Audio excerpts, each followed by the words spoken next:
It seemed like every time that I turned on the television, the news media was always reporting on the same problems in the world. They would report on America's healthcare crisis, where 1 in 3 Americans are obese, and 1 in 10 have diabetes, or glaciers melting from environmental pollution. I was tired of hearing about the same problems year after year after year. So I decided I wanted to find the people who are taking action to improve either their personal health or the health of our environment. I started my quest by interviewing doctors about obesity. I wanted to better understand the problem. How big is the obesity problem in America? It's really big. So the obesity problem in America is absolutely getting worse, and it's been heading in that direction for a number of years. I think the obesity problem in America, as much as I'd like to think it's getting better, is at best plateauing. So how does America's obesity problem compare to the rest of the world? According to the Central Intelligence Agency World Factbook, 34% of Americans are obese.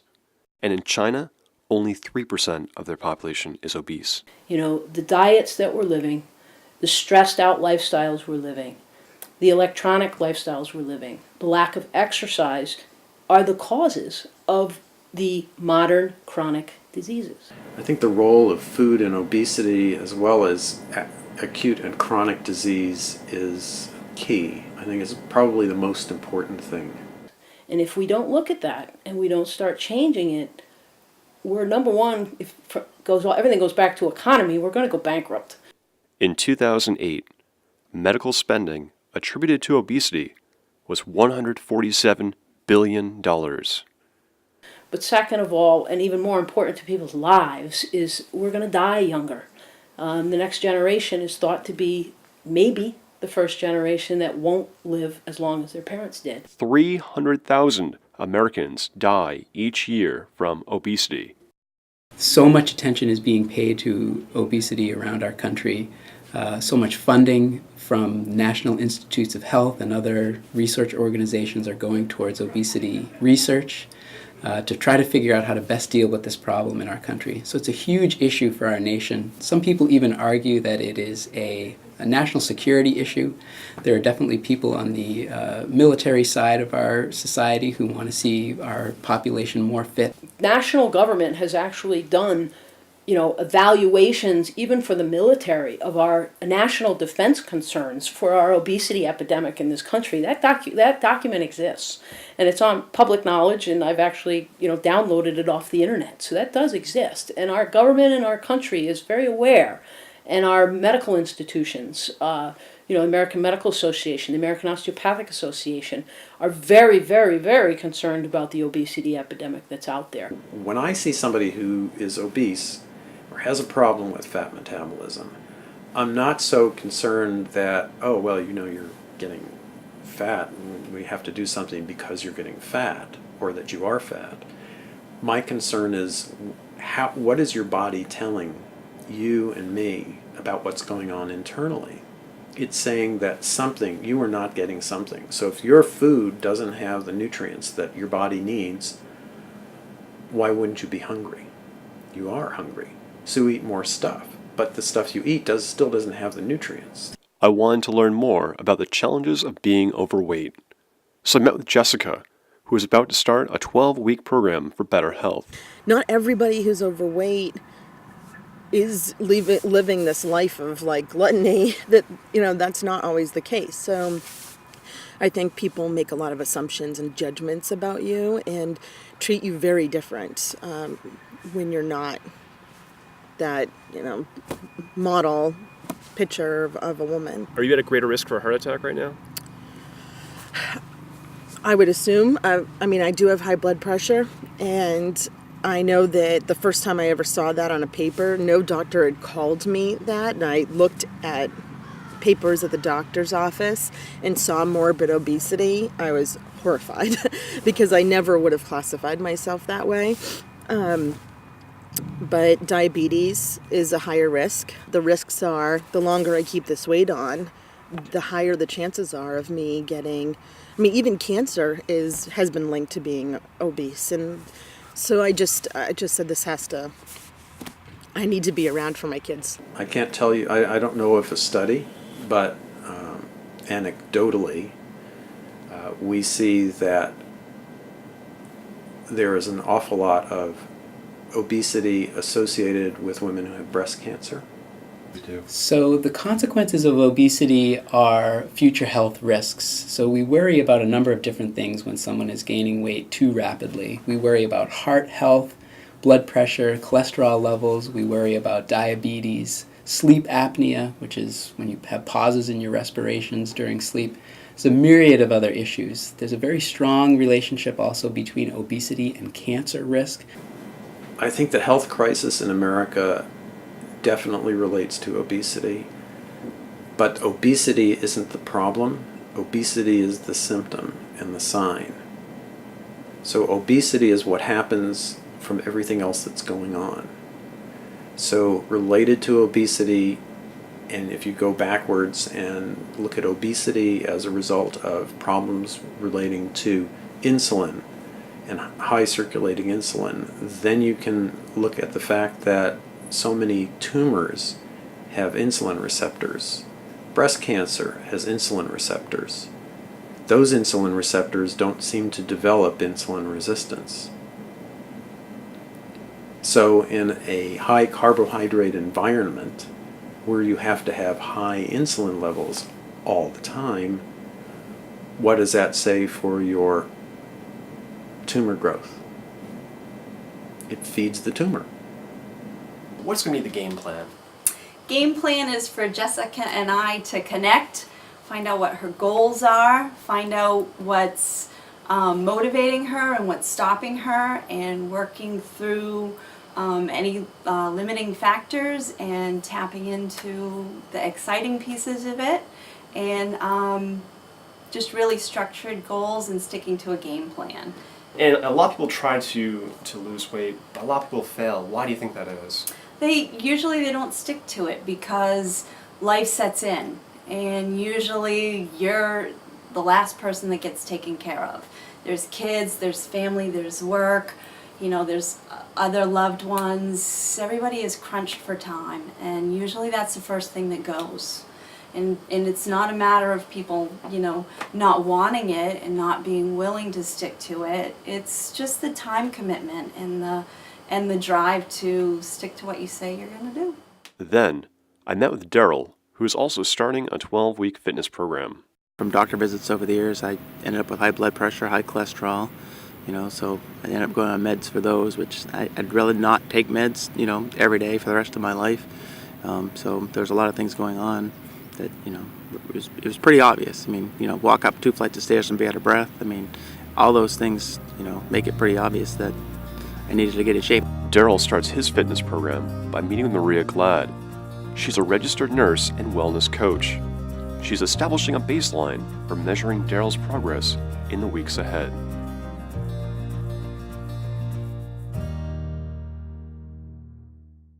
So I wish that I had a pill that made everybody turn into, a healthy, lean person.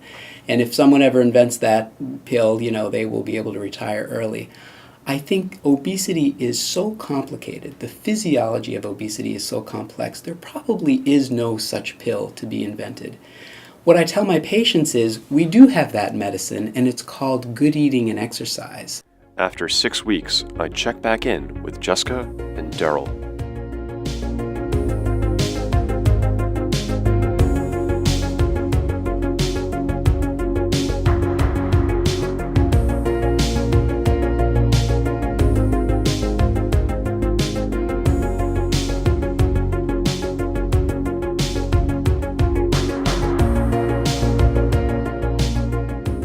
During the Labor Day weekend, Daryl plants an apple tree with his family. He's planting this tree to celebrate his successful weight loss so far.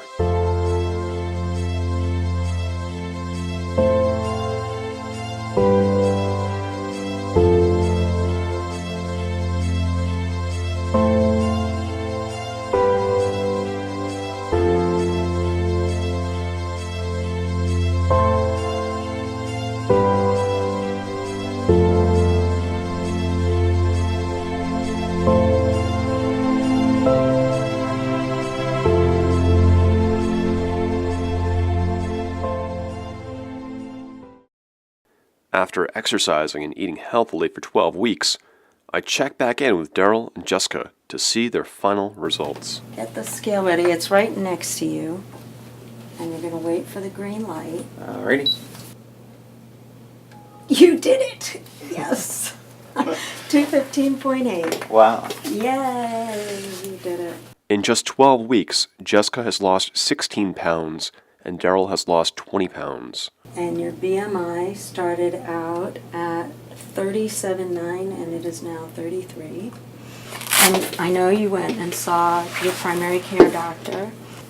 You were able to get off your statin. Your physician said you're going to be evaluated in 6 months to come off high blood pressure medication. I think it was exciting for me because I remember when I started, I told you that a 3.0 on the treadmill was like a full run for me. Yep. And then I was warming up and It was too easily easy. doing a 3.2. Are the results with Daryl abnormal or could other people do this? Is this... Oh, other people definitely do this. But my knees feel better than they did. My back feels better. You know, so there's lots of other benefits. Loved the experience and I thank Yeah. you so much for that because Yeah. I think even every time I met with you, you pushing me to say, no, you need to go up, you know, to a higher weight. Yep. I might not have done that on my own, you know, Yeah. or known that it was okay to do that on my own. So I think that was a huge help. You know, the way he talks about how he thinks about food differently now than he ever did before, how he plans for things, it tells me that he's made some real changes, that he's incorporated. So sometimes those small choices, a series of small choices, you know, can have as big an impact as, you know, just one thing. You know, I don't snack at night. And, you know, if I do snack, I'm probably grabbing an apple or a banana. I'm not grabbing a, you know, I used to say, well, I'll have a couple of chips. Well, you sit down with a bag and the next thing you know, oh, look, the chips are gone. You know, and it's 10 o'clock at night. You know, it's just, so again, it's a series of small choices. Start making them, tell people what you're doing, and track your progress and stick to it.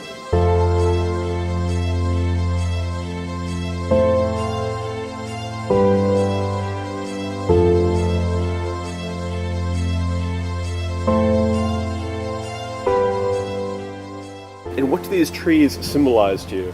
Why are they important to you? Well, I think it gives us access to healthy snacks. Every day the kids come home and want a snack, and I'm excited that maybe next fall we'll be able to say, grab an apple off the backyard. It's good for the environment because some trees are getting cut down every day. More. What fruit trees do I want to get next? We talked about pear. Pierre? I'm encouraged to see that obesity can be overcome by eating healthily and exercising. But what about diabetes? A disease which affects roughly 1 in 10 Americans. I don't know anything about diabetes, so I decide to meet with some families that are affected by it. I want to learn about diabetes, and I want to learn what action can be taken to stop it.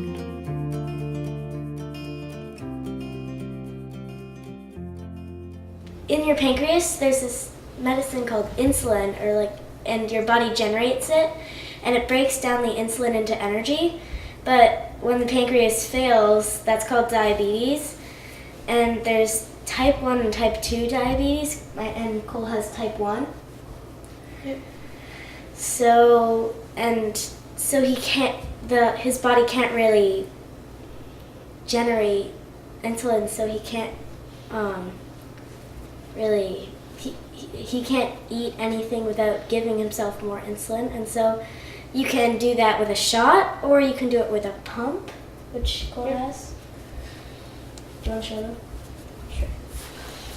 I have an insulin pump here. Kind of. Yeah, it goes into George. And it goes into my body right here, and it's a little catheter that goes below the skin, and that delivers the insulin into my body. And so how does his diabetes affect your family? How do your lives change after the diagnosis? Well, it certainly was a big change early on. We were admitted to the hospital only briefly for a day or two, and then we came home, and we started with the idea of counting carbohydrates. This was new for us, and paying attention to exactly what we eat, and not just for Cole, but for the whole family. Blood sugar, I check it every 2 hours to make sure it's at a good level, and more often even if I'm playing sports or running around outside. I think, I think the rest of our kids are also a lot more aware of foods. All carbohydrates, if you will, are not created equal. So, eating a pizza combo and eating an apple, while they might have the same calories or even the same carbs, are not the same thing. All right, Cole, what do you have right there? Well, this is my blood sugar checker, and I use this to tell what my blood sugar is, and then I use the number to figure out how to correct for my blood sugar. So how does it work? Well, first of all, you take a little strip from this little canister, I guess, and it kind of just like that, and you put it into the meter. You have to wait a little bit for it to go through, like just getting prepared to take the blood. And then in here, there's a little needle. It's like that, and then you pull it back and just press it into a finger, and it will get some blood come out, and you kind of squeeze the finger, get blood out, and you put it on the end of the test strip, and then it reads 5, 4, 3, 2, 1. And my number right now is a 70. And with the number being a 70, do you have to do anything now because of that? Well, usually if I was just staying here and sitting around and stuff, I would have a few crackers or so to get it up a little bit, but not overshoot it and make it high. So then if I was playing sports or was active or anything, I would usually have more juice and sugar to bring it up a lot, because running and exercise tends to make my number go down. There's no known cure for type 1 diabetes, but it can be mitigated by taking insulin, measuring blood sugar, exercising, and eating healthily. I watch as Cole's family plants 2 more apple trees in their home orchard.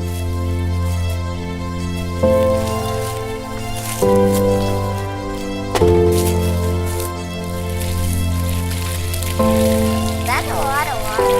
Needs a lot of water. The next one.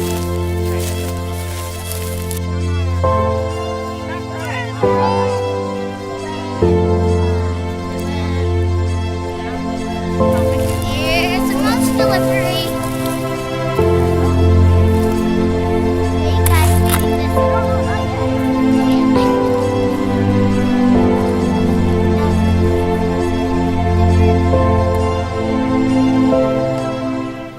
The Miranda Levitt Diabetes Fund is in memory of my daughter Miranda, who passed away from complications with juvenile diabetes. Miranda was 22 years old when she passed away. Well, I think in every aspect of her life with juvenile diabetes, healthy diet is key to maintaining your level of your average blood sugar. It's very key in the amount of insulin you take. The more you eat unhealthy, the more insulin that you're going to have to take to bring your blood sugars in check. And obviously if she ate healthy, the amount of insulin she would have to administer would be a lot less. And this is a book that I had written, actually Miranda wrote. A lot of the information in the book just talks about what diabetes meant to Miranda. We termed it a dictionary for a life with diabetes, and in simplistic terms, it talks about what type 1 diabetes is, and in that would be the definition and Miranda's definition of type 1 diabetes. So Miranda wrote this book, you said? I picked out pages from her diary that we still have. Wow. And for instance, type 1 diabetes, a long involved term, but very simply put, type 1 diabetes, through Miranda's eyes in her diary, she refers to, I'm no longer a normal kid. I have to prick my finger 5 to 6 times a day. Then I have to give myself shots in the stomach 3 times a day. And to top it all off, I'm afraid of needles. I can't eat the same foods other kids eat anymore. And now my mom and dad have to worry about me all the time. Brenda is planting an apple tree in memory of her daughter.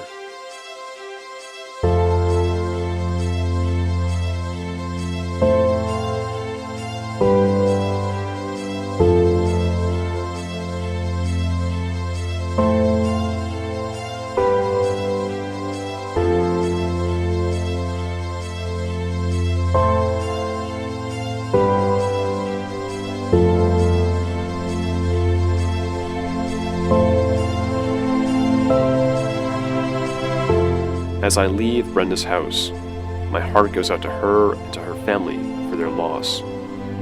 I never realized how serious type 1 diabetes could be. I'm shocked. After meeting with Cole and Brenda, I now realize type 1 diabetes is the more rare form, and it can't be prevented. Now, I turn my focus to type 2 diabetes. Type 2 diabetes represents the most common form of diabetes in the world. So when we're talking about diabetes in adults, most of them have type 2 diabetes, and that usually, not always, but usually is connected to having excess weight. What diabetes means is your body can no longer control blood sugar. We all need sugar in our body as a source of fuel. It's the fundamental source of fuel. Most of the things that we eat turn into sugar. And when you have type 2 diabetes, you are resistant to the hormone insulin. So insulin is what you need to control sugars in your body, to utilize sugars in your body. When you have type 2 diabetes, you make lots of insulin, but it doesn't work anymore. So anyone with extra weight starts to go down this path of insulin being made at very high levels and not working as well as it should in the body. These maps are from the Centers for Disease Control and Prevention. On the left side, you can see the percentage of Americans who are obese. On the right side, you can see the percentage of Americans who are diagnosed with diabetes. The Southeast U.S. leads the nation in poor health on both maps. There is also a clear correlation between high rates of obesity and high rates of diabetes. So the most serious complications of diabetes stem from vascular disease, and by that we mean the blood vessels start not working as well as they should. Blood vessels start to become narrow, and that happens in small blood vessels and large blood vessels. So you start to see things like the heart not working well, or heart attacks in poorly controlled diabetes. You start to see things where the small blood vessels go, which is in your hands and feet. That's why many people think of amputations and foot problems in people with diabetes. That's very much a risk. Your kidneys are very sensitive to blood sugar, and over time, if the blood vessels going to the kidneys are damaged, you start to get into kidney failure. The eyes are also very sensitive. So we talk about vascular disease and diabetes as being a major problem, heart attacks, amputations, also eye disease and kidney disease as the major problems that we see as a complication of diabetes. I have neuropathy, very bad in my feet. I can hardly feel my feet. As it went on, I had more trouble with my legs. Do you think that Americans are aware of diabetes? Do you think there's enough awareness in America of this problem? No, I don't think there is. Things got worse, and they said that I'd have to lose one. And my right one went first. And how old were you when they took that one? 45, I guess. So when you were 40 or 45, they cut off one of your legs. Mm-hmm. Wow. And then did the problem go away after that, or no? Yeah, it seemed to for a while. Yeah. And then the other one started, so it was about 1.5 years later the left one went. Wow. Well, there's a lot of things I can't do, Yeah. like reach the top of the cupboard or anything. Yeah. So I have to have help with some of that stuff, and I try to have things down where I can reach most of it. I think all people think, oh, I'm not going to get that. Why is it important for you to plant a fruit tree? What does that fruit tree symbolize to you? That's going to remind me every time I see that about diabetes and eating healthy. Do you think the tree will help you eat more healthy, just seeing it? I hope so. You know, I try very hard, even though I look very obese. You know, if I could exercise and do stuff, you know, it would be much better. But that's awesome. Yes, I really think, you know, looking at it's going to inspire me. I hope it does. Do you wish that you could, warn other Americans about how serious this is? Well, I think just looking at me, most people realize, but you don't see a lot of people, so in my everyday life around here, so because I don't get out too much the way I am. I admire Loretta for her positive attitude, despite having endured such hardship. After meeting Loretta, it occurs to me, maybe the reason Americans don't realize how serious diabetes is because diabetics like her and Jane don't often get out in public. I wonder if there's any hope for stopping diabetes.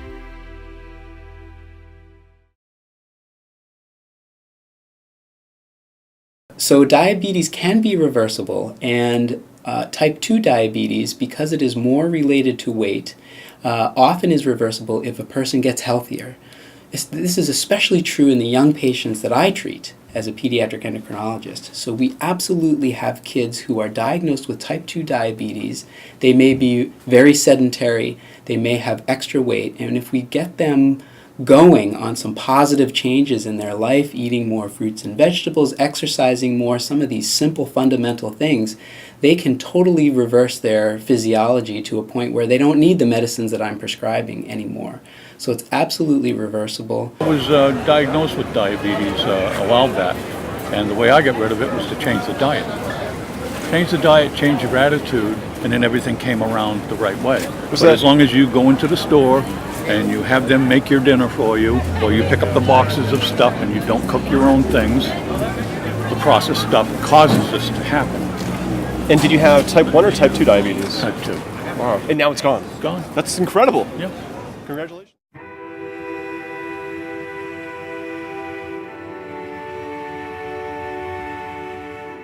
It's encouraging to know there are people taking action to overcome obesity and diabetes. There is some hope for improving the health of humanity. But now, I wonder, is there any hope for improving the health of our environment? Next, I meet with several environmental experts. I want to better understand environmental pollution.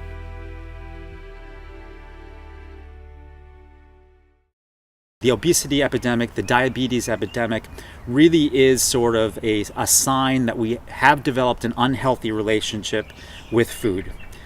We've become very reliant on processed and industrial foods. But the whole food system is built around oil, right from the planting to the shipping and so forth. The way that we produce food now is reliant very heavily on fossil fuels. The calculation or the equation is that it takes about 10 calories of fossil fuel energy to produce 1 calorie of food energy in a highly industrialized food system like the one we have here in the United States. So that's one of the reasons that people could be concerned that the way that we're eating right now is not good for the climate. According to the Capital Area Food Bank of Washington, D.C., on average, fresh fruit travels 2,416 miles before being consumed. No, there's certainly not enough environmental consciousness today. We're just consuming resources at an alarming rate and not really thinking about what impact it's having on the environment. And so a negative externality, right, is something like carbon, which is a greenhouse gas, and when emitted, it contributes to climate change. Well, there's no tax on carbon. There's no there are regulations starting to come out in California and other places, but up until recently, industry could pump out as much carbon as it wanted, and it wasn't polluting. That wasn't considered to be a pollutant at all. So that's a negative externality that goes into something like transporting your tomato from Mexico or California or somewhere else all the way across the country or into the United States. It's not built into the cost of the food, right? So we can have what I'd call an artificially low price for those essential commodities. According to the United States Department of Agriculture and Economic Research Service, Americans imported 38 billion pounds of fruits and nuts in 2009. I wonder how many gallons of gasoline were burned to import 38 billion pounds of food in a single year. And then I wonder, what would the total number of gallons be over the course of my entire lifetime? For the first time in the history of our species, we have probably the lowest percentage of our population involved in the production of some of its own food. The lowest, if you think about it, in the US, I believe in 2006, it hit its lowest point in terms of people who identified as being gardening at that time. It might have gone up a little bit since the recession, but the lowest number of humans, percentage-wise, actively engaged in some of their own food production. Is that a risk, you think? What do you think? The negative externality, that cost that's not built into the price of that piece of fruit, is eventually going to catch up with us. For us, the most recent thing we've looked at is the oil crisis in the Gulf of Mexico, where in 2010 you had, I can't remember the number, but an extremely high amount of oil from the BP well exploding, released in the Gulf of Mexico. And you think, that's one of our biggest fisheries. That's where a lot of marine species go to reproduce. And maybe we shouldn't be drilling there. I mean, part of it is you think, okay, maybe we started drilling there and that was okay, but now that we've really screwed it up, maybe we shouldn't be doing that. And the first year we launched a voyage right after it happened, and we couldn't get that close. Got within a couple miles of the epicenter of the accident. Because there were a lot of ships cleaning it up and trying to make things better. The next year we got right on top of the epicenter, and it was like a desert on the ocean. There was no wildlife. There was nothing for as far as you could see. It was really kind of an eerie experience, and you think about, a number of people died right there. But the following year, last year, we went out, and there's now 4 rigs right around where that one exploded. And so we don't seem to learn from our mistakes. I think we are currently living in a time of sort of a broad spectrum of environmental concerns that are very much linked to our economic practices, our land use practices.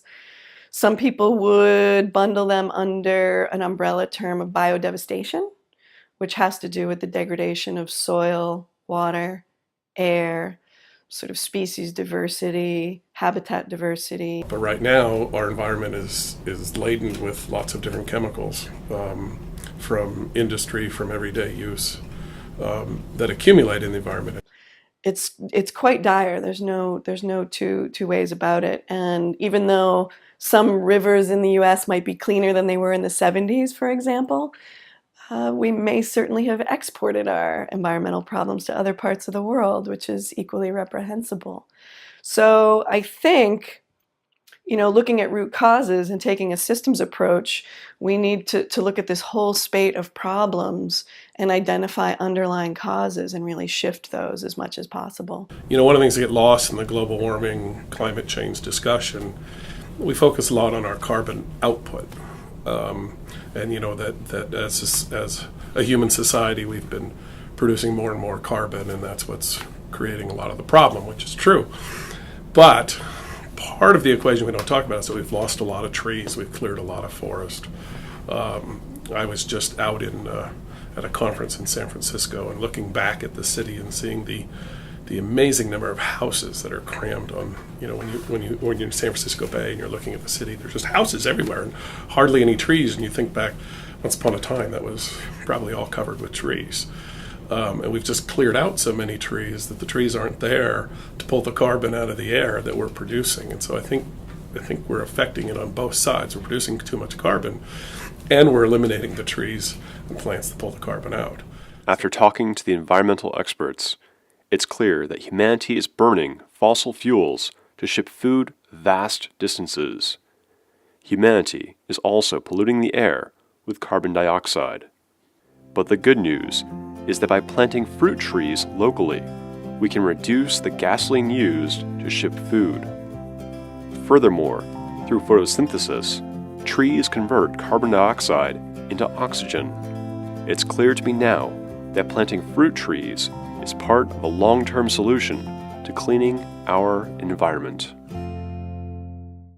If we're serious about cleaning our environment, then we need every single neighborhood in America to plant fruit trees. But is that realistic? All right, so Pat, what's happened here? Well, that's a good question. I came home yesterday and walked out on my back porch to, I think there were 48 trees that I counted, and my husband was nowhere in sight, and I was just thinking, whoa, what's going on? And we had been talking about getting some fruit trees, dwarf-size ones that we could... Just a few.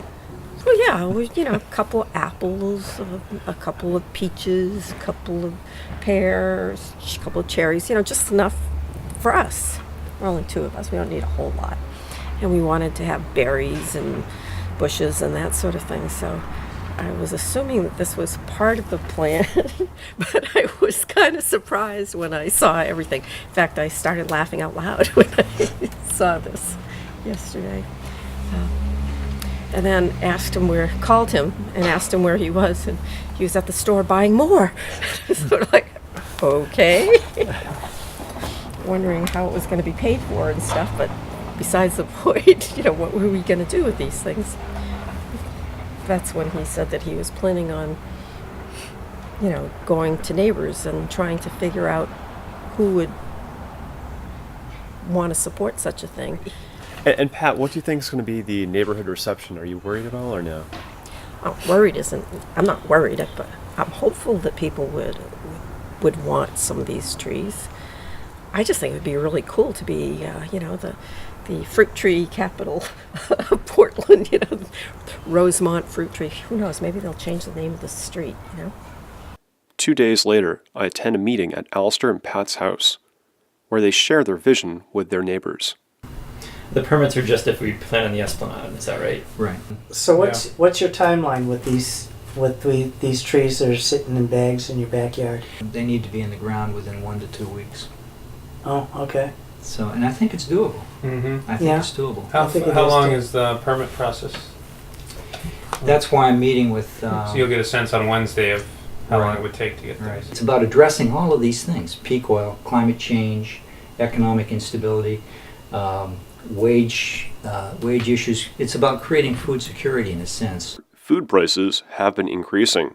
According to the Bureau of Labor Statistics, in the past 10 years, the national average cost of apples has increased by 38% per pound. Broccoli is up 87%, chicken prices are up 98%, and dried beans are up 93%. I just see this as a great way of bonding and being closer. And I wasn't joking when I said about the party for, the cider press. I have this vision of a giant cider press party, where we get together as a neighborhood and rent a press, and people bring whatever fruits they want pressed. Find out where the interest is and identify where people would want trees. Get their contact information. 10 days later, I watch the neighbors come together to plant fruit trees at dozens of houses on the street. They plant 49 fruit trees in just a couple of hours.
Now I wonder, are there people in other neighborhoods who are also taking action?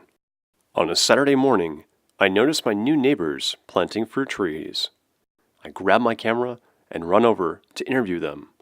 I want to understand why they're planting trees. Important. I'm excited about growing fruit. So I'm looking forward to 3 years from now having all kinds of fruit to eat. Cool. Have you ever done this before? I have not. I'm new to this. I mean, I think a lot of people had that knowledge. My grandmother back in the 30s and 40s, during the Depression, times were hard.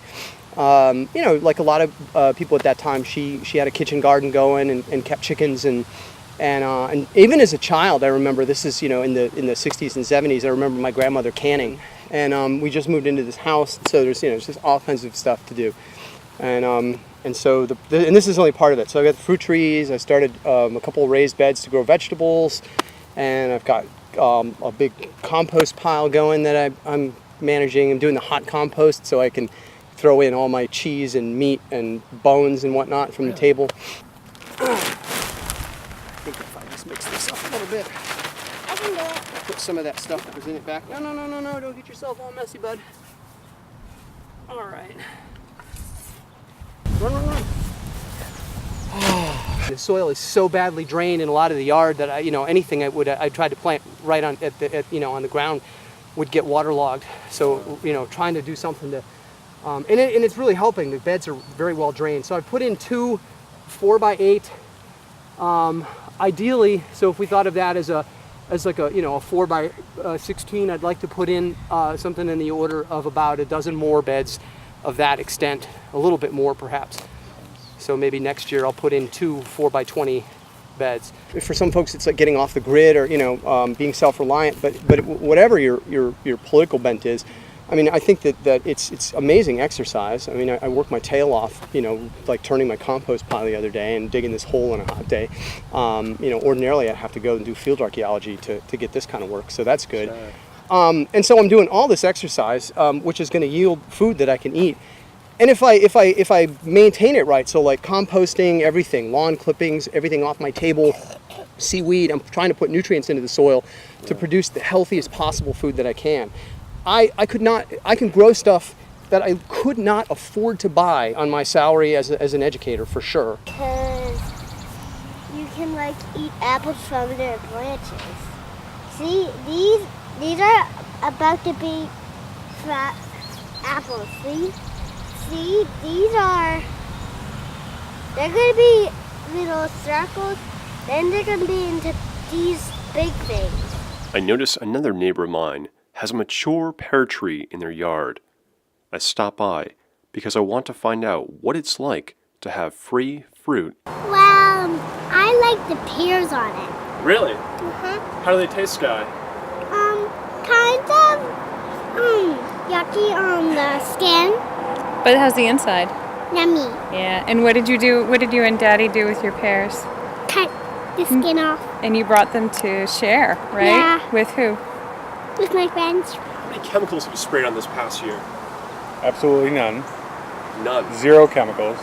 And how many hours did you spend this past year pruning this tree to maintain it?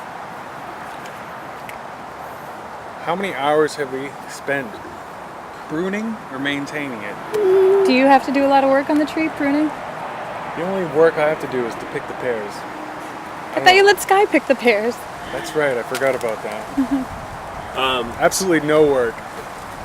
And Sky, how much work is it to pick a pear? Is it a lot of work? Is it hard? Not really. Is it fun? Yes. And how many pounds of pears do you think you'll get from this tree this year? We'll probably get 1 laundry basket full, bushel. How many pounds of pears? That's a good question. Probably about, Be careful of your head. I'd say 55 pounds. If my neighbors get 55 pounds of free fruit from this tree each year, and if pears cost $1 per pound, that means over the next 20 years, they'll get $1,100 in free food from this tree. And that doesn't even take into account inflation or the possible increase in the fruit tree yield. Have you guys considered how much money you're going to save by having this tree to provide you free fruit for the rest of your lives? That's a good question also. The savings are limitless because you don't need to take cash to the store. You don't need to withdraw money at your ATM machine. All you have to do is walk out here and get your food, or You can make your own pies at home by just picking the pears, etc. How about you, Jen? For me, the value of Sky having access to a tree like this isn't really monetary. Like, she gets to follow the growth of the pear. She gets to have the whole sense experience of being outside and watching it grow and being patient and When I was and picking a younger, pear. When I was younger, during Sky's age, I used to ride my bicycle all over the neighborhoods, and I'd get really, really hungry, and I wouldn't have any money to stop at the market to get, fuel for the fire in the stomach. So it's always nice to know where the nearest fruit tree is where you can just make a pit stop. Dawn and her family are also new to the area. I meet with her because I want to understand why her family planted 6 fruit trees as soon as they moved into their new house. All right, so Dawn, where are we right now? We're in my little orchard, and I have 6 little trees that we just planted this spring. And it sounds like you just moved this house recently, right? We did. It was a year ago, June, and there was really nothing existing here in the way of gardens or setup, so we planted the 6 little trees that we have and put a deer fence around them because we were told by the neighbors they won't last a day without a deer fence. Yeah. It started when we lived in Hawaii a couple of years ago. I learned that over 90% of the food that Hawaiians eat was being brought in across the ocean in cargo containers, and I realized that we were vulnerable, that we didn't have any available food really. And having small children, that concerned me. One of the things that really intrigues me about your situation here is that you planted these trees just after moving in here. Can you elaborate on the impetus for doing that? You first move into a house, boom, you're planting trees right away. Why is it so urgent to you? Yeah, I guess, well, I had done enough reading to know that you can't put an apple tree in the ground and get those apples right away. It takes time and a few years sometimes, so it seemed like a good vision and something to do early on and not to put off. I've seen a lot of people planting fruit trees, but I still don't know the best way for growing them. So I traveled to New Hampshire to meet with the guru of orchards, Michael Phillips.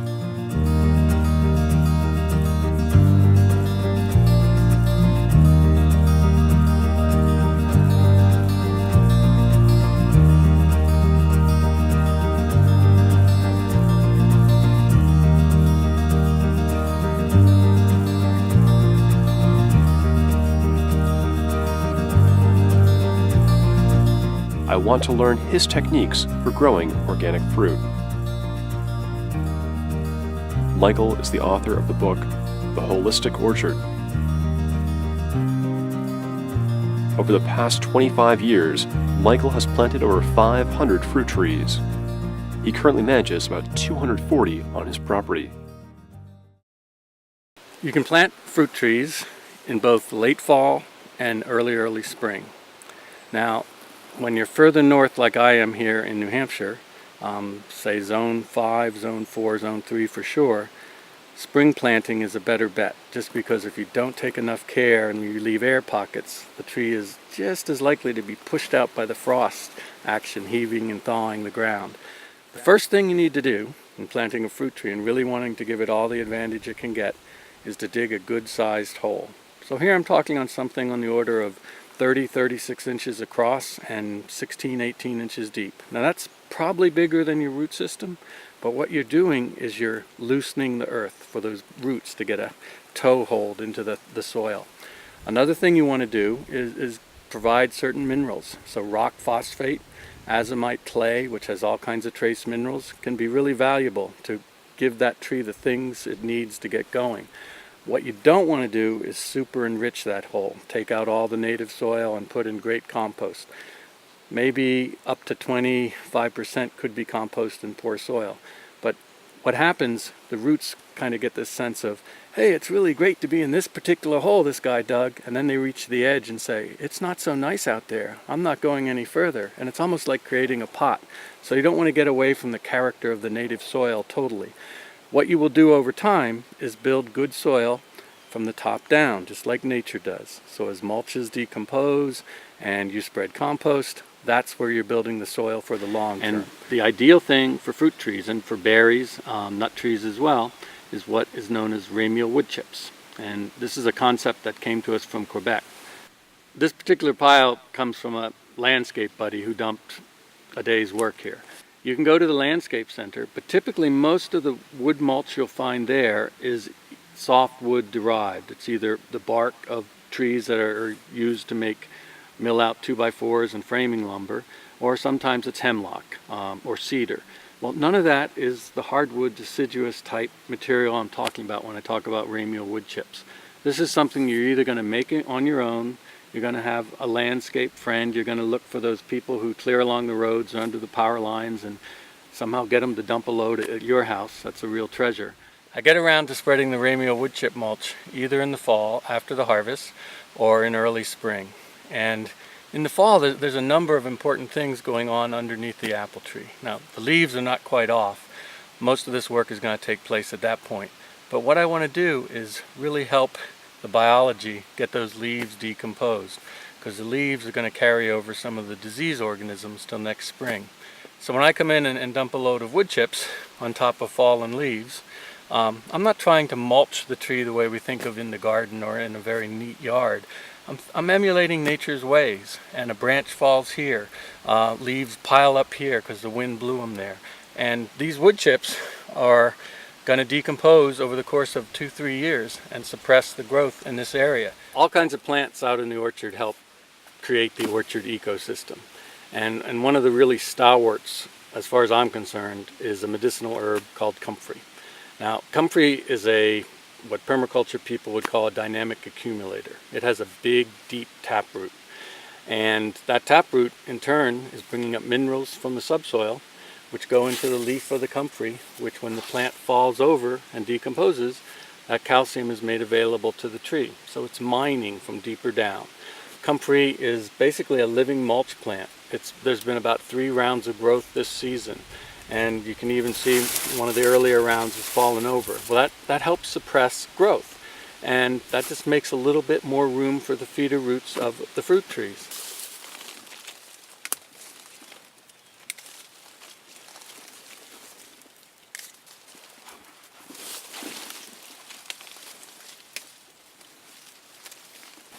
This blackness is a fungi feeding on the surface. Now, I have a friend who actually says, my apples come with a free coating of probiotics. Another way of looking at it is it's an edible mushroom. But if it bothers you, the point is, with a wet cloth or even a little spit, you can rub it off. It's not an issue. It's benign. When a fruit grower grafts, because we graft not only apples, but also pears and cherries and plums and peaches, what we are doing is taking 1 or 2 buds from the variety that we want, and we are essentially splicing it in to another root system.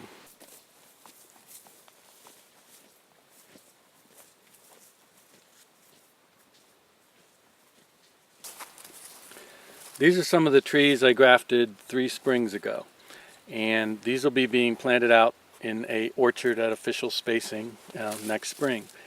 They're rather big, but they're very healthy and they're very robust. They've been growing in a ramial wood chip mulch bed. When this was all the size of a pencil in diameter, I grafted a short piece of wood onto a rootstock, and that splice was made right in this vicinity. You can kind of see a swelling right here. That's where the graft union was. So everything that's grown since is all this hard cider variety. It's one of the bittersweets.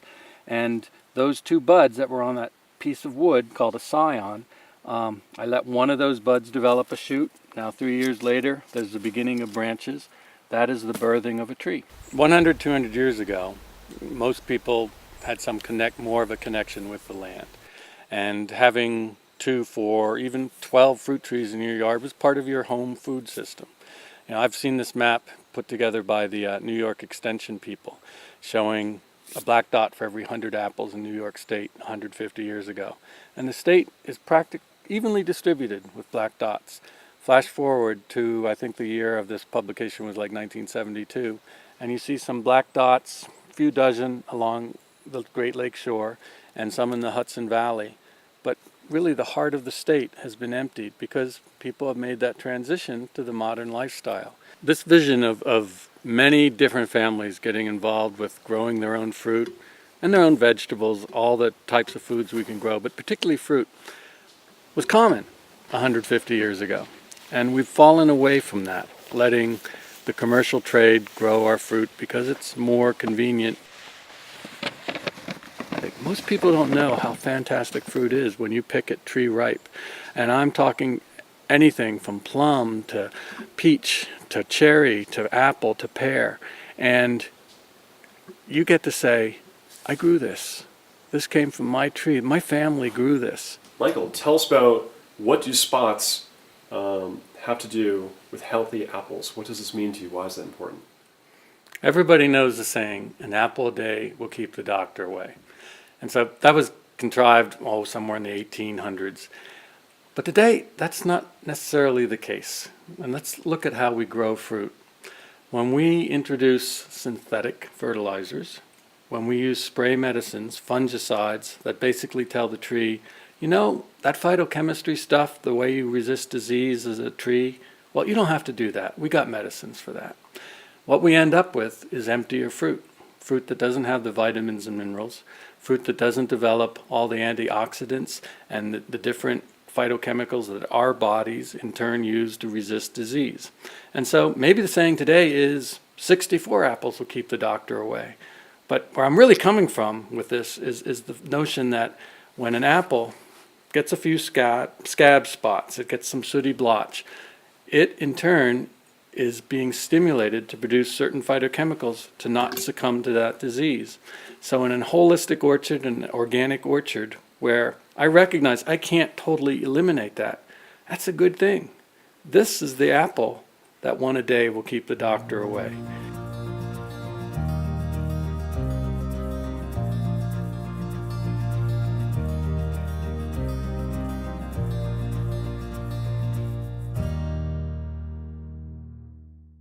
Next, I hear about research going on at the Wellesley College Botanic Gardens.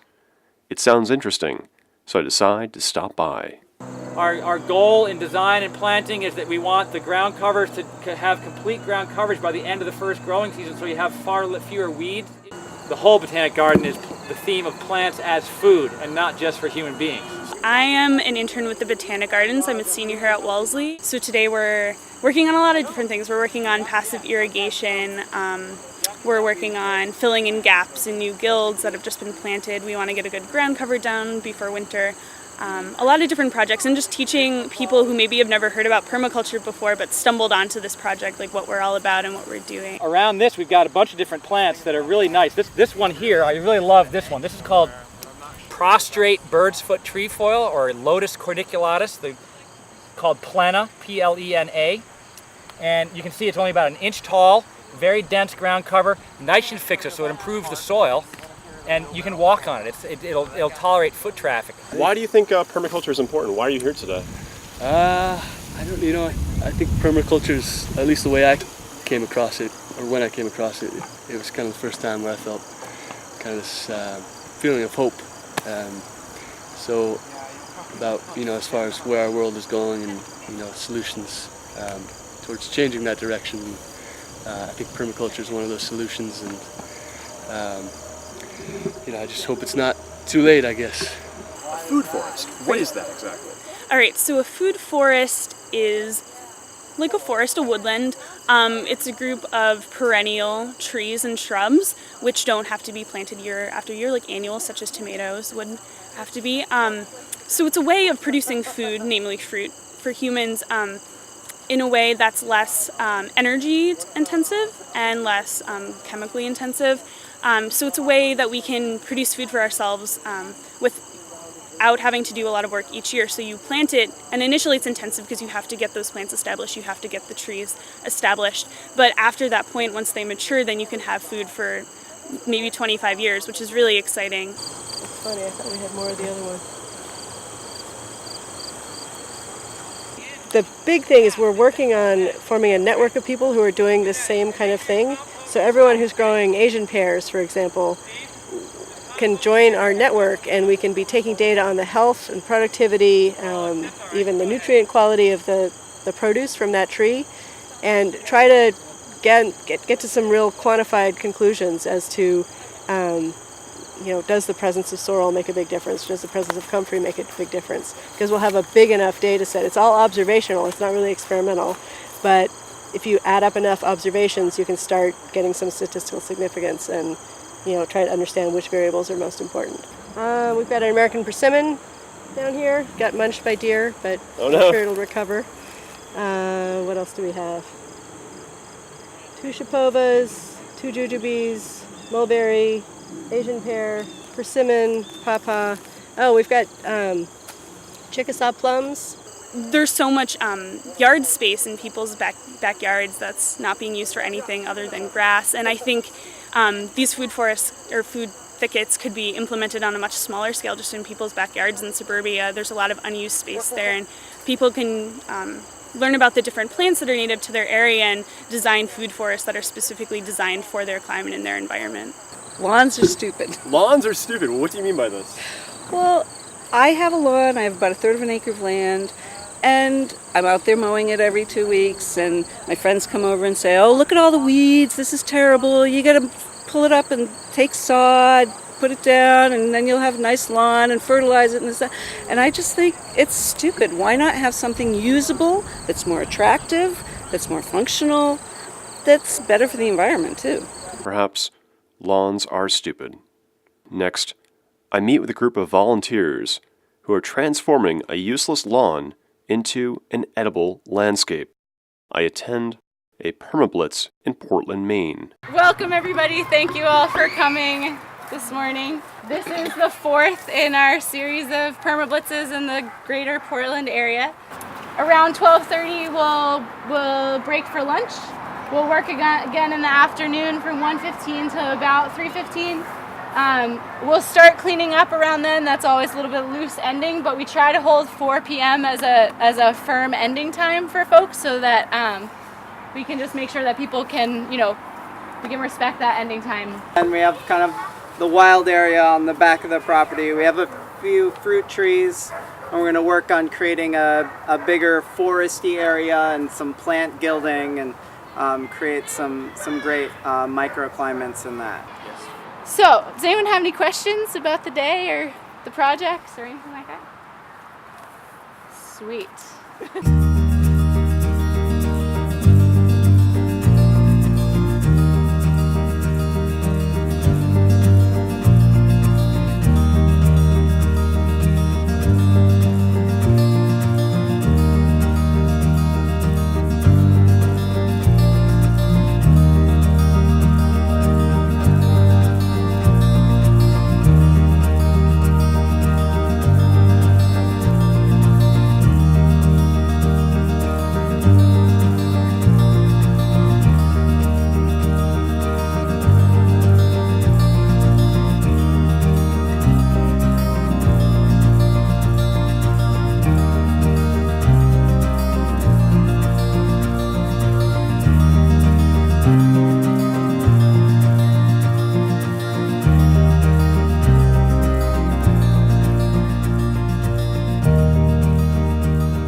I think it's the most sustainable, more than anything.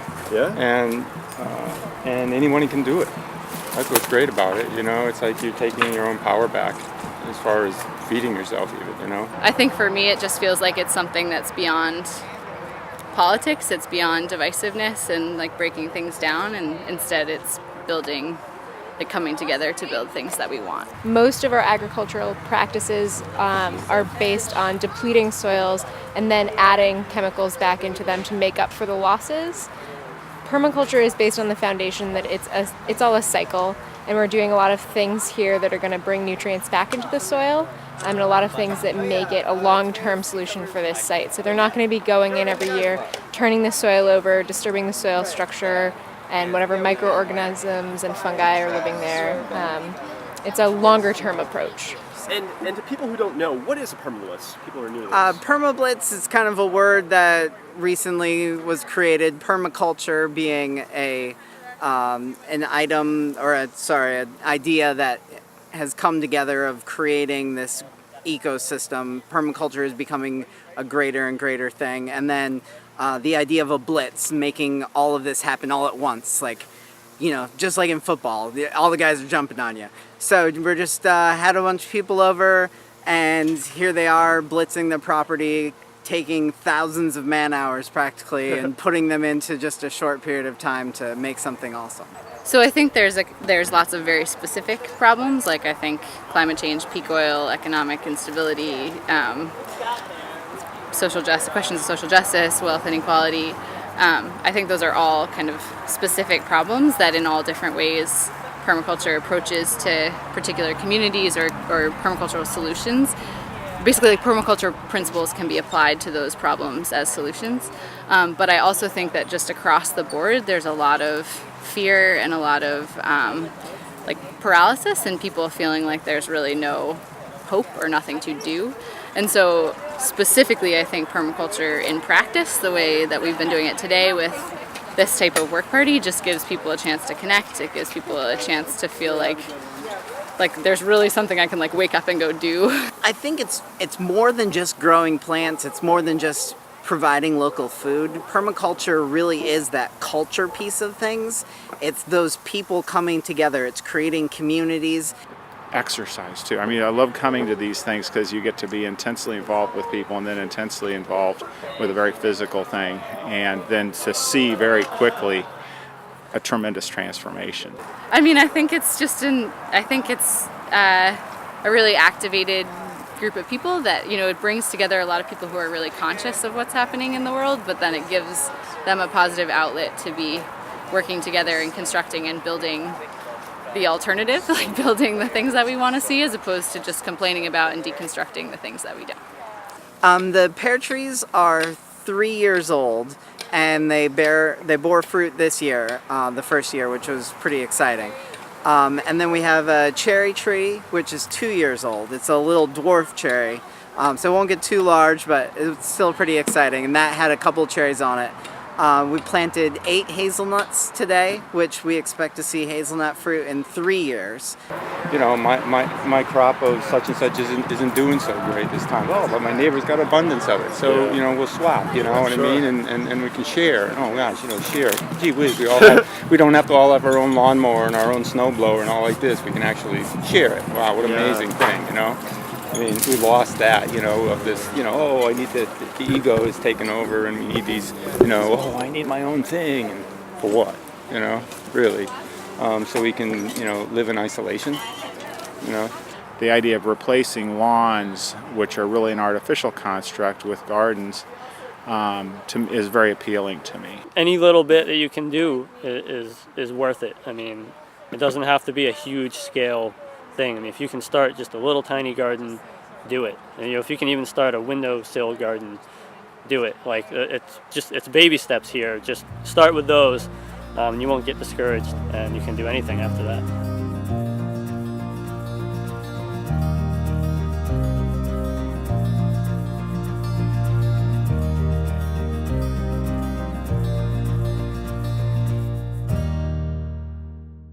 Next, I drive to New Hampshire to meet with Lauren. I've been told that her yard is full of mature fruit and nut trees. In fact, her yard produces enough food to feed her entire family and 500 guests per year. I want to know how much effort it takes her to maintain her trees, and I want to know what chemicals she's spraying on them.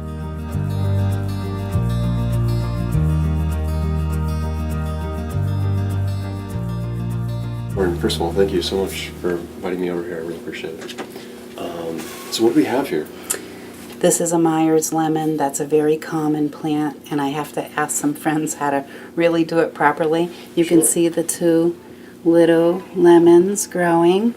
I'm kind of excited about that. These are 4 different kinds of figs, but you can see the little fig on that one, and there's another one in here that has a couple more figs. They're really good. We had some last year.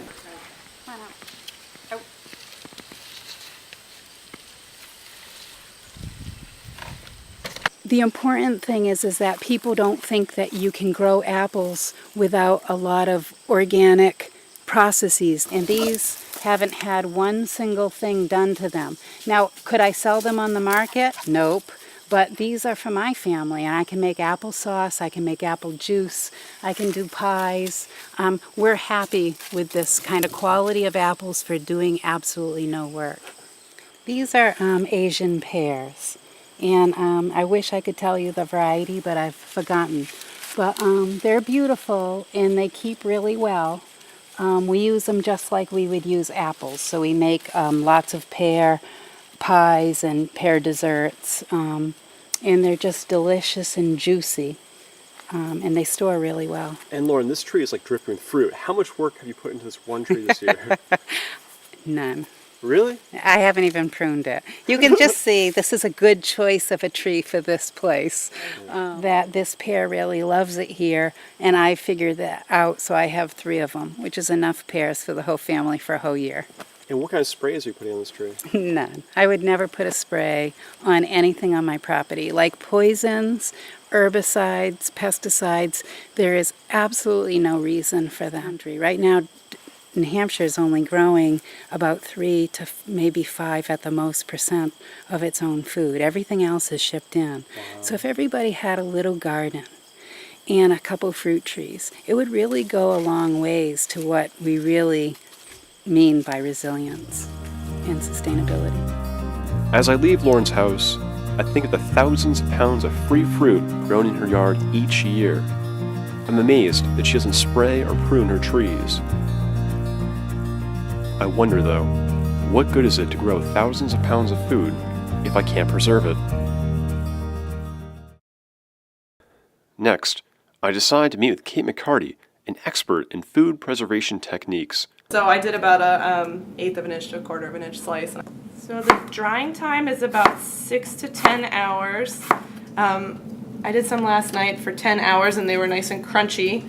So it really depends on the texture that you prefer.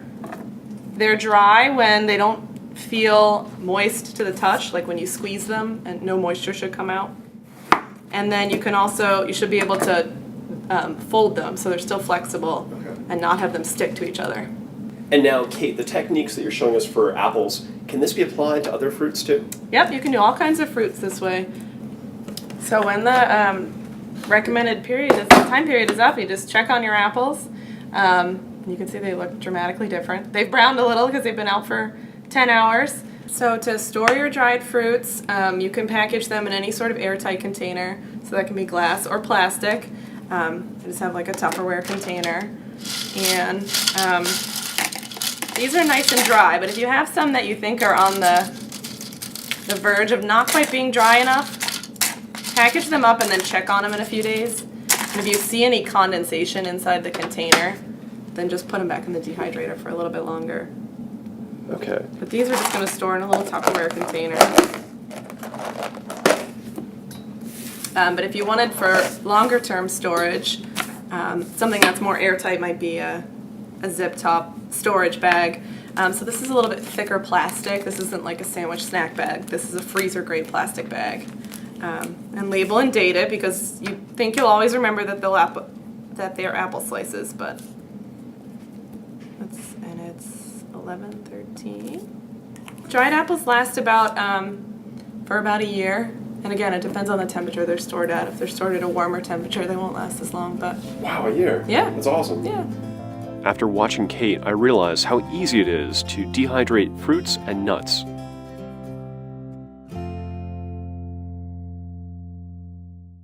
I'm inspired by seeing so many people planting trees in their yards. But what can people do if they don't own land or if they don't have the money to buy saplings? I find the answer when I meet Ross. It's really fun. You never know what you're going to get from an apple seed. It can be one of 20,000 different varieties, and each apple can be very unique. Some won't end up being edible. Most of them you can usually end up making an apple crisp or something with, but there's also a chance that we could discover something that we've never really seen before, a completely different strain of apple. But basically, just it's great. It's fun to watch them grow, and it's cheap. It's a good hobby. Basically, I've been just taking apple seeds out of any apple, cut them apart. Some have a lot of seeds, some don't. This one has very few.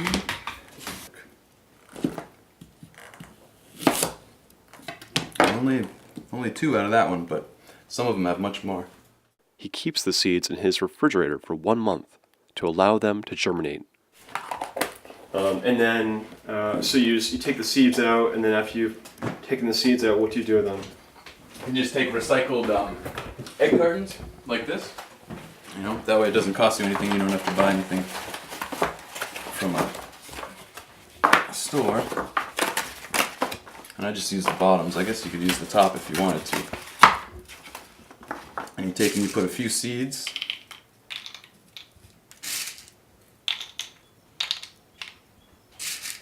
In each little space.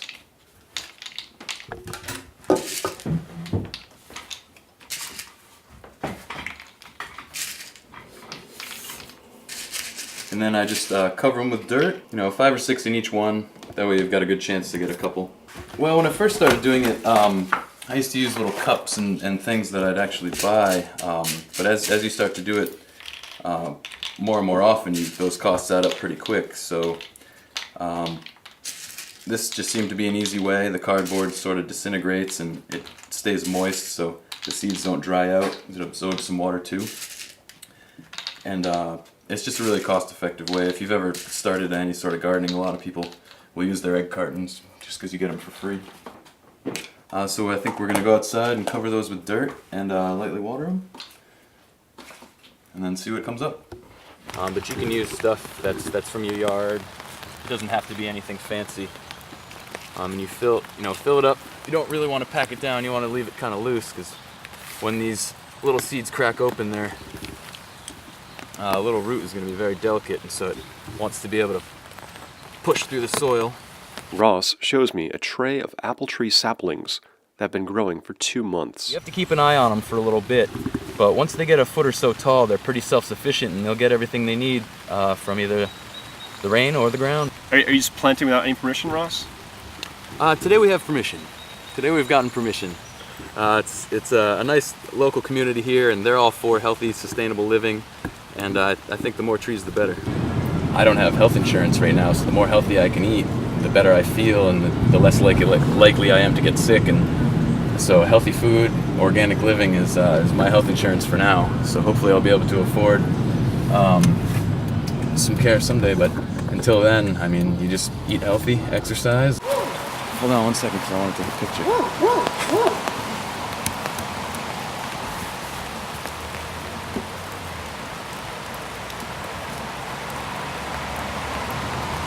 And we're going to go out in this field and set them down and hope they take. So in a few years, some other people can enjoy them, and whoever comes. This park here hasn't been developed very much, so it's perfect. If we can get these in the ground, they'll become a fixture for years and years. We could do it in a line, we could do it in a little patch, we could do it in a couple places. I'd say we probably want to plant in 2 areas just in case one's more prone to slugs and bugs. If we leave them towards an edge, they're less likely to mow them down before they get tall enough. Guerrilla growing technically is when you grow something out in the wild, usually on other people's land or unclaimed land, and you plant it and you don't really take care of it. You kind of let it fend for itself until it's mature, and then you go back and take the fruits or vegetables or whatever you're growing out there, and it's sort of catching on as a phenomenon. It's been around for a long time, but a lot more people are doing it with vegetable gardening these days, especially people who live in the city who don't have land but can come out to the outskirts. And it's basically farming on a small piece of land that you're going to let sort of run wild, but hopefully what you plant will be what's taking over versus the outside plants that were there before. So we got a nice little area. We can put a row of some in here.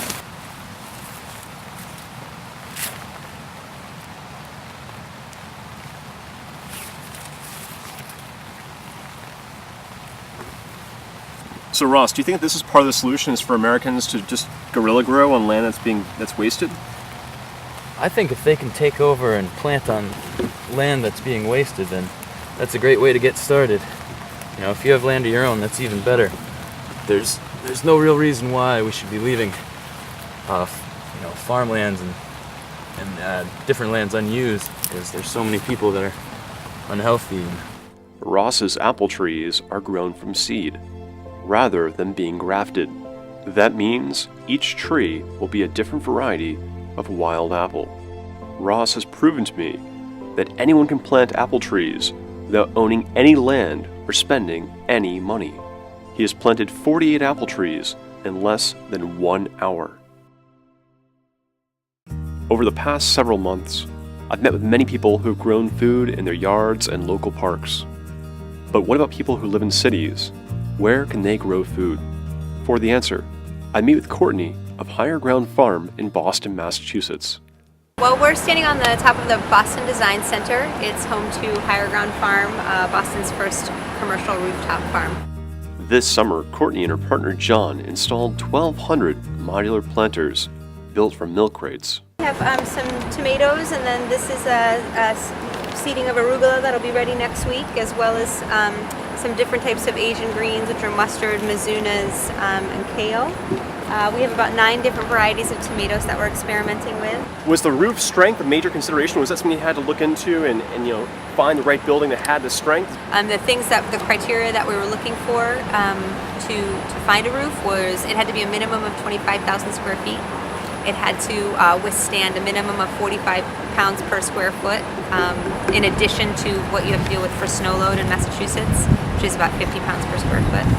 When we first moved up here, we had 5 different seagull nests that were all getting ready to hatch, and the parents were very, very aggressive. So they're very used to us now, and all the youngsters are learning to fly, but they were dive bombing us and dropping things on our heads. Seriously? Yeah. So wow. So that was kind of a funny one. After seeing Higher Ground Farm, I'm convinced that every vacant city rooftop has the potential to be a garden or a small orchard.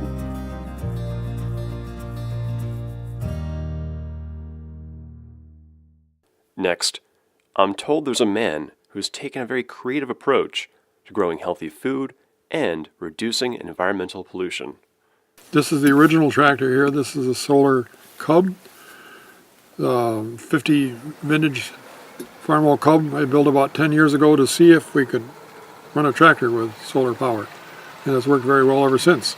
So what I'm doing here is running the motor through a tooth belt drive back through the power takeoff and back into the transmission backwards. Huh. And then I can use all the gears to run the tractor the way it normally would. And now, John, is this your own design, or how do you figure this out? Well, I just figured out how to power electrically. And when I originally did it, I still wanted to have the gas drive coming from the front too, to compare the two.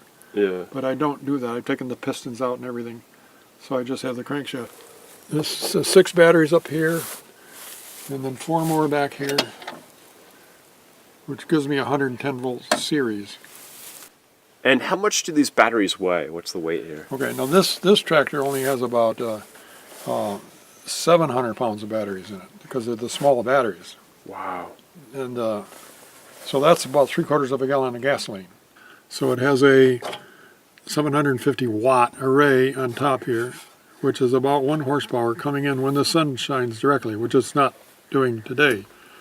So this array will charge a whole 10 battery pack, which is a 120 volt system in series, which will do some serious work. Why did you decide to do this? What drove you to do this? This is sort of a test, right? Or... Yes, well, I've started at this from the peak oil viewpoint, realizing that sooner or later, we can argue about that till the cows come home, about when we're going to run out of oil. But sooner or later, and right now we're starting to go downhill, there's just not enough oil, like there's been in my lifetime, to keep feeding people and running our transportation system and our economy and our lifestyle the way we've become accustomed. We have all types of fruit trees, from pears to apples to peaches, apricots. This last August, our one new peach tree out here had so much peaches on it that it broke the branches. Really? Yeah, it broke them right down, and so we had to prop them up. And so how many pounds of peaches did you get from your tree this year, would you say? Well, on one little tree, we probably got 100 pounds. Wow. Yeah. And how many chemicals do you spray on the tree? We don't spray any chemicals. And how many hours of work do you spend pruning the tree this year? Hardly any. Wow. That's the beauty of the peach trees.